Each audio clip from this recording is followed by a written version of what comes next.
আলহামদুলিল্লাহি রাব্বিল আলামিন।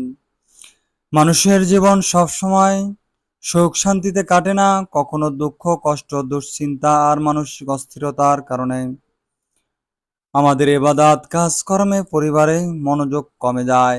মনে হয় জীবনে শান্তি নেই, জীবনে কেউ নেই। এই দুনিয়ায় শুধু আমি একা, আমার আর কেউ নাই। অথচ ইসলাম দিয়েছে এমন কিছু সহজ উপায় যা অস্থিরতা দূর করে, অন্তরে প্রশান্তি আনে।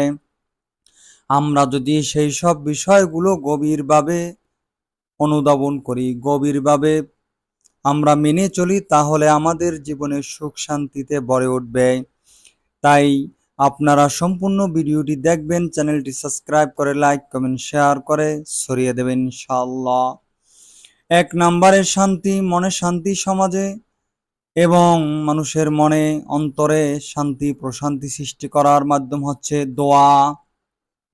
দোয়া হলো মুমিনের সবচেয়ে বড় অস্ত্র। আল্লাহ বলেন, আমার বান্দারা যখন আমাকে ডাকে আমি তার ডাকে সাড়া দেই।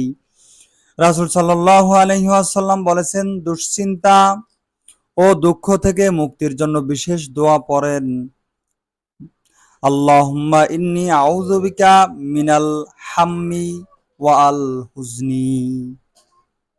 ২ নম্বরে যে বিষয়টি হচ্ছে ইখলাস ও একনিষ্ঠতা।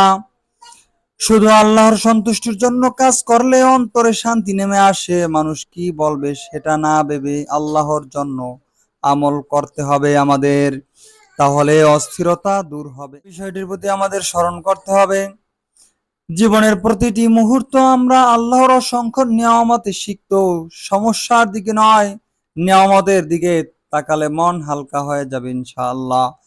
আল্লাহ বলেন, তিনি তোমাদের যা কিছু প্রয়োজন দিয়েছেন আর তোমরা আল্লাহর অনুগ্রহ গুণে শেষ করতে পারবে না। ৪ নম্বরে যে বিষয়টি হচ্ছে আল্লাহর উপর ভরসা রাখতে হবে আমাদের। যিনি আল্লাহর উপর ভরসা করেন তার অন্তরে অস্থিরতার জায়গা থাকে না। হযরত ইব্রাহিম আলাইহিস সালাম, সাহাবায়ে কেরাম সবাই আল্লাহর উপর ভরসা করে বিপদে শান্তি পেয়েছেন। ৫ নম্বরে ধৈর্য ধরা।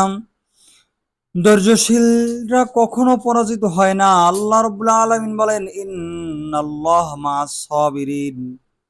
হে ঈমানদারগণ, ধৈর্য ও সালাতের মাধ্যমে সাহায্য প্রার্থনা করো, নিশ্চয়ই আল্লাহ ধৈর্যশীলদের সঙ্গে আছেন। সর্বশেষে বলতে চাই, প্রিয় দর্শকবিন্দু, মানসিক অস্থিরতা দূর করতে এই ৫টি আমল আমাদের জীবনে অভ্যাস করলে ইনশাআল্লাহ অন্তরে শান্তি নেমে আসবে। তাই আমরা এখন থেকে টেনশন অশান্তিতে পড়লে আমরা নেশাগ্রস্ত না হয়ে এই ৫টি বিষয়ের উপর আমল করব। চ্যানেলটি সাবস্ক্রাইব করুন, লাইক কমেন্ট শেয়ার করে ছড়িয়ে দিন।